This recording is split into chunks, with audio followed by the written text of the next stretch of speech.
bro. Yes, we got to set the tone. Yes, we got to set the tone. Ain't nowhere else I'd rather be. We're coming out here to whoop that up. Futures are made up in your head. Let's go, on, dog. This our time, you feel me? This is going to go home. You got to give it everything now. Leaping grab Devontae Adams. Touchdown, Packers. Let's go. I really do cherish these opportunities, and we're going to make the most of everything that's in our control. Let's go!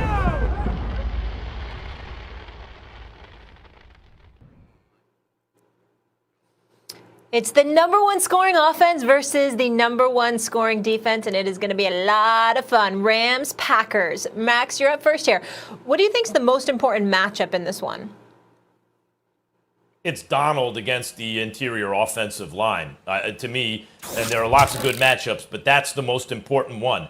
They have a Pro Bowl caliber center in Green Bay, but because of Bakhtiari's injury, he's going to really have to help. The interior, the guard next to him is the weak link on that Packers offensive line. And so is it going to take one guy, or do they have to devote two offensive linemen, basically, to stopping Aaron Donald? If he can suck up those extra resources, that makes the entire line better, which means they can get real pressure and can be very effective against Aaron Rodgers and the Packers. So to me, it comes down to Donald. Is he healthy? And if he is, I think it's pretty clear the Rams are going to have to use not just one lineman to stop him, and that will affect the entire game. You could be right, but I got to tell you, I got my eyes on Jalen Ramsey versus of Devontae Adams. And the reason why I say that, Max, is because if you're paying attention, you see that the confidence that Aaron Rodgers has in Devontae Adams has elevated exponentially. This year, 115 receptions, 1,374 yards, 77.2% of the time he's targeted him, they've connected. He's got a lot of faith in this dude, and he's targeted him 149 times. And so when you look at it, that's considerably more than he's done with anybody else. I think next on the list is like 63 to Aaron Jones, or even Marquez Valdez-Scantling that's been targeted 63 times. I think when you look at it from that perspective, you know that him and his relationship, that chemistry he has with Devontae Adams, he's going to try to exploit that. And if Jalen Ramsey, along with the rest of the Rams secondary, can find a way to neutralize that, that's going to go a long, long way. Of course, Aaron Donald and them going to be trying to get to Aaron Rodgers, but Aaron Rodgers is so brilliant. I think that no matter who the defensive linemen are coming at him, don't get me wrong, he pays attention. He don't want to get sacked all the time, but he knows how to get rid of the ball. He knows how to throw the ball away.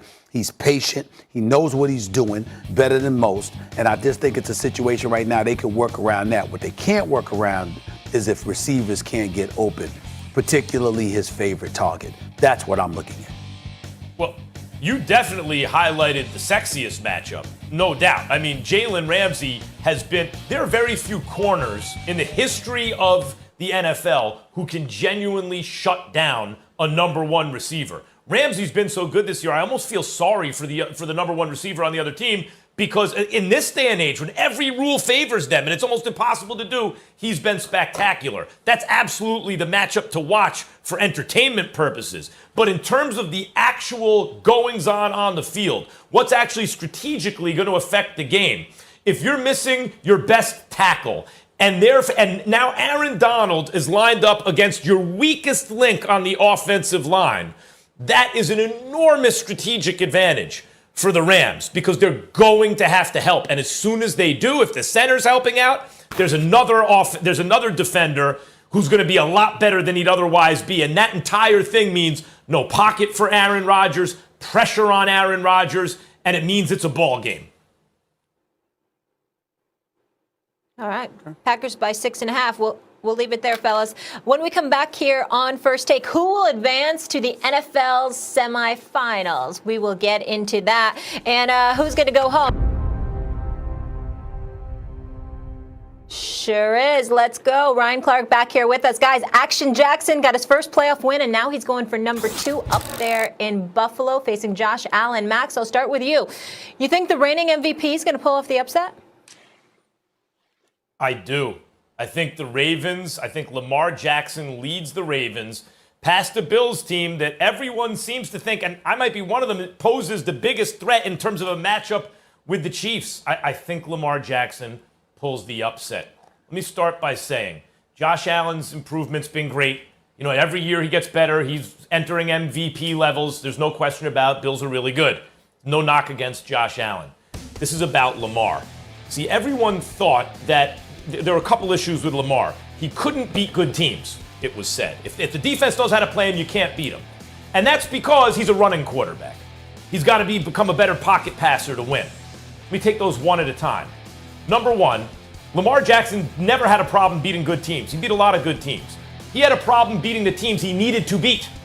The Roethlisberger Steelers, he lost. The Chiefs, he lost 3 times in all 3 meetings. The playoffs, he'd lost twice.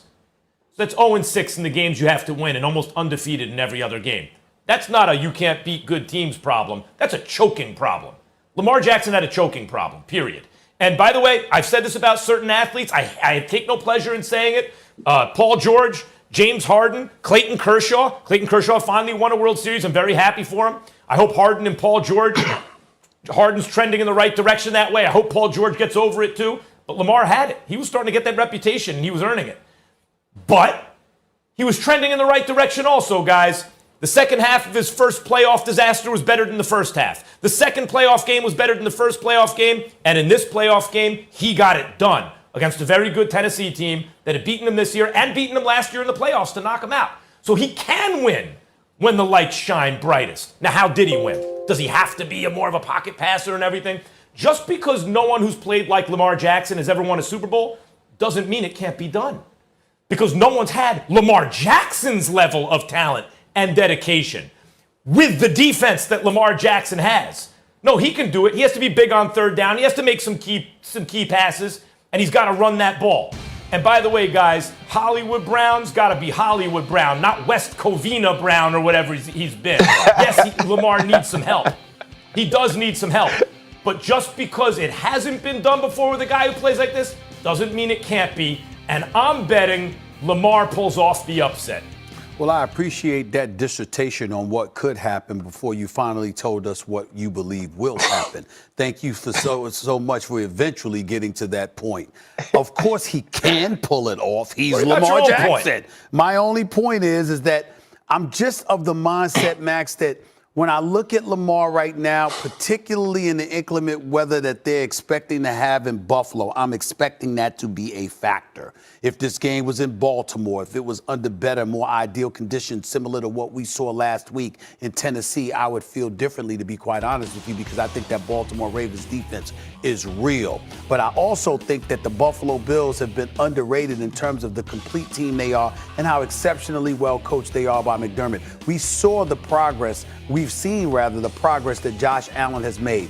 Stephon Diggs, as Ryan Clark has come on this air and articulated, is one of the elite receivers in the National Football League. 6 receptions for like 128 yards last week. You know every single week he's coming.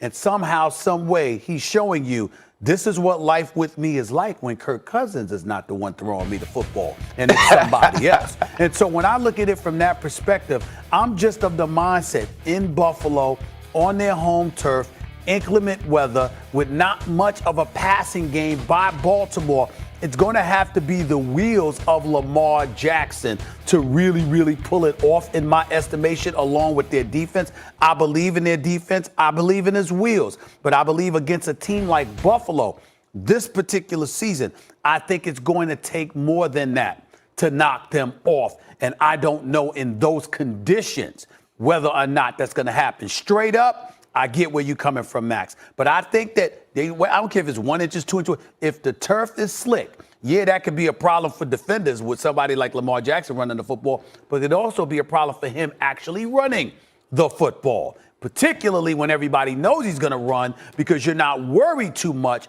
about the worst passing attack in football really throwing bombs away at you. I think it's going to be tight, but I think as a result, if I had to sit up there and bet my money, I can't disrespect what I've been seeing from the Bills all year long. Man, you can't disrespect it. I get it, but it's a famous movie line. Like, you keep talking about wheels. It's a famous movie line. My boy said, "Look at the wheels," and that's what you get. Did he freeze? Yeah, I think he froze I up think a bit. Ryan froze. See, that's what We'll get him happens. back. That's what happens. That's what happens when you try to get hyperbolic. look, Sometimes. I think, Look at the Stephen A, wheels. You Look at the bring up wheels. Oh, a he dropped legitimate the mic. point. He got the movie line in and he bounced. Yeah, It's no, he part of the didn't, plan. Molly, because he didn't Go tell ahead, us what Max. movie. He didn't tell us what movie. He didn't He's tell back. us what movie. He's right here to tell He's us. back. In There you go. There perfect you go. timing. There you go. There you go. Don't With be his mad, Raiders Stephen colors. A. Steal This it with is his on Raiders point. colors on. Continue Okay, on, go Ryan. ahead. Go Hey, look by at the way, wheels. it's Tigers in here. Go ahead. Go ahead. Go ahead We with your know. wheels. We know that jacket. And here we go. He froze freezing again because you're trying to See what show I'm saying? off that See what tiger I'm saying? jacket. All right, Max, you can Froze make your again. point now. Go ahead. Stephen A's got a little button there that keeps freezing Ryan Clark. Why don't you unfreeze him, Stephen A? Be real about this. There we go. Look, you The bring button up right a there. legitimate point about slick conditions. That's a real thing, and it does hurt someone with wheels, right? Like, what's Lamar going to do? Put on ice skates? Yeah, that's true. But in terms of how that affects things, I actually would put my money on the fastest land mammal this side of Tyreek Hill and Lamar Jackson over the defenders that are going to be, on Buffalo, who got to try to chase him down. Also, Lamar, you're right about this too. Lamar's going to have to complete key passes. The game doesn't have to be predicated on his precision passing, but he's going to have to come through in high leverage moments. And the question for me always was, Stephen A., that's the reason for my dissertation, as you referred to it in the beginning. The question for me always was not whether Lamar Jackson had the talent and the skill to do it, whether he had the ability to do it under pressure. Could he come through in the clutch? He was a young player. He had to learn how to do it, but it appears to me he has. He can make big-time completions with the money on the line, and my money is on him. I hope you're right. All right. I'm rooting for him, but Buffalo is real, man. Buffalo's real. Josh Allen. both Allen, are, that boy guys. good.